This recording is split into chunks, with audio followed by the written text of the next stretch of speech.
We turn to Brazil, where even the Amazon rainforest looks like it's gotten a wax. Now, President Dilma Rousseff has spent the whole week dealing with developments in a corruption scandal which threatens to undermine her entire government. Brazil's Supreme Court has approved an investigation into some of the country's top politicians. They're accused of taking bribes in exchange for lucrative oil contracts from the state-run oil company Petrobras. Now, when they say taking bribes, this isn't your standard $5,000 in an envelope left under a bench. Because Brazil's largest construction and engineering firms allegedly paid at least $800 million in bribes and other funds to secure contracts. $800 million!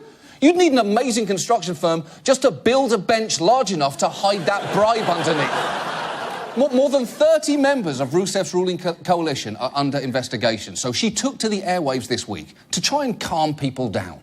Você tem todo o direito de se... You have every right to get irritated and be worried, but I ask for patience and understanding because this situation is transitory. Is it? How is it transitory? Because unless you're about to flash the entire country with one of those memory-erasing sticks from Men in Black, I don't think people are going to forget about this.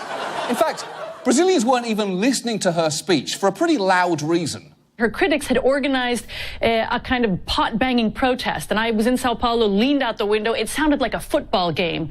People were banging their pots, honking their horns. Fora! That's actually a real form of protest called panelazo, which has been in South America for years and off-Broadway for decades. It's so entrenched, it's even taken place on the floor of Brazil's legislature. Do bom senso do povo brasileiro. Minha homenagem ao povo brasileiro. Now, I love everything about that, but the best detail there is the sign language interpreter. Even he is banging invisible pots in disgust.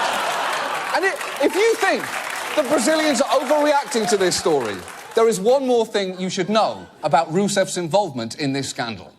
President Rousseff chaired the board of Petrobras for 7 years when much of the corruption is believed to have taken place. She's been cleared of any involvement in the scheme. How has she been cleared?